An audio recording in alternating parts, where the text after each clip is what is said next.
Hi, everybody. This is Gary Dean, and this is our nightly video report for Tuesday, March 14th, 2017.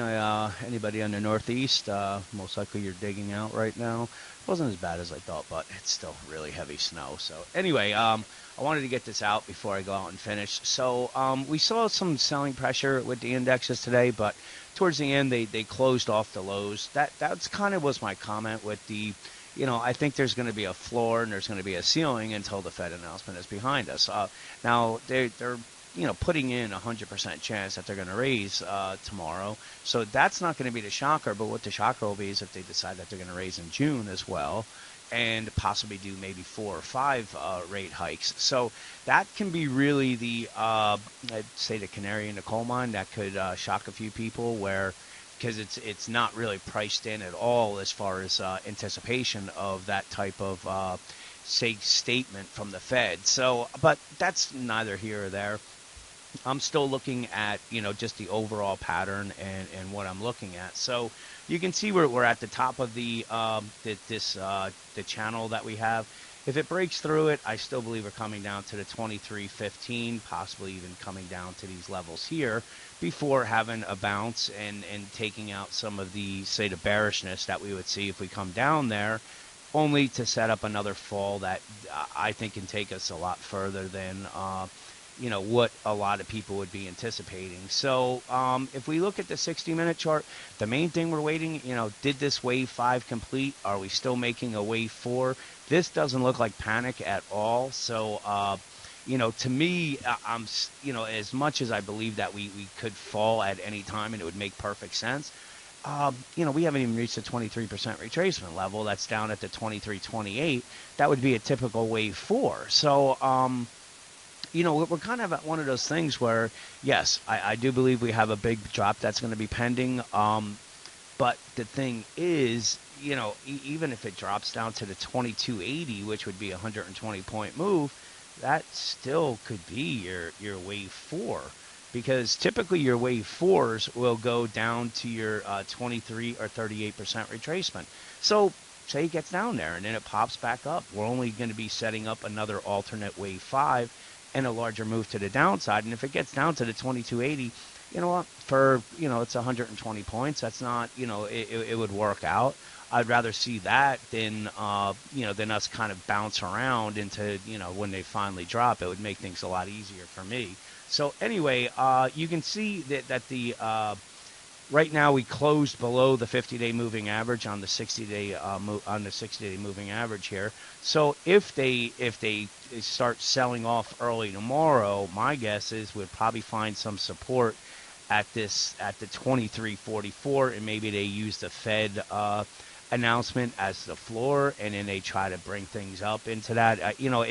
It's all just guessing. What we know is that we have a series of bearish divergences that are in place, but this move right here on the gap up that failed again, that's another pattern that I've been saying. It's a sure trade is when they gap to new highs, that gap is going to fail, and the fact that we took out these lows right here is telling us that this failed already. So if they come down, the alt labelings, that's not really concerning me all that much. I would love to see it get down here, and then from there have the bounce up. But if they decide to come up, also we're just moving this alt 4 here, and we're going to be doing the alt 5 there. That's still setting up for the larger decline. The fact that we don't have a bearish divergences, I'm still leaving the door a little bit open that they may try to make a new high at some point. It's not needed at all, and I'm not telling anybody to try to trade the long side on that. I'm just saying if it happens, that would be, what's playing out is we didn't have the bearish divergences. I think if we take out this 23.44 and come down to the 23.27, we're going to get some panic in this market, and because if you notice, we haven't really been through the 200-day moving average on the 60-minute charts since the rally started in November. So that would tell us that something is changing. So if the bulls can push it above this 23.69 level, keep the door open that they may try to make it up to the 23.74, 23.80 level. If they come down, keep an eye on the 2344. This is where normal buyers would be stepping in. 15-minute chart, you can see we do have some we don't really from here because we never made lower lows. So if again, just looking at support and resistance and what needs to be taken out, if the if we turn around and we can see that the bears push it through this 2358, that's when I think they're going to come down and test this 2344 on the for the S&P, but they're going to have to take it through this level first. So the bulls, what they need to do really, the 2374 to the 2377 resistance zone, if they get through that, then they're probably going to come up and close the gap at the 2380. And the reason why I'm sitting on the fence with this is just because we have the Fed meeting, and I don't know how these algos are going to be programmed. I was expecting a floor and a ceiling. We did get a floor before we had any panic selling, so that was in place there.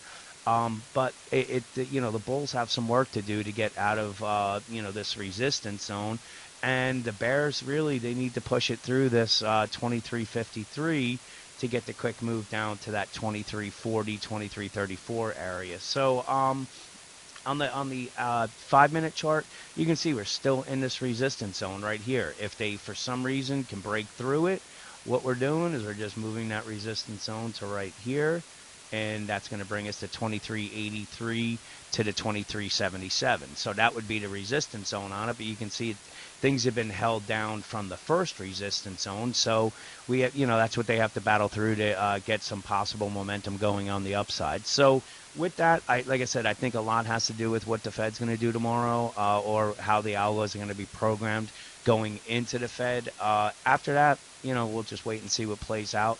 But nothing has really changed as far as, a larger drop that's pending. It's just a matter of how that starts off and how it plays out. So with that, have a great night, and I'll talk to you guys tomorrow.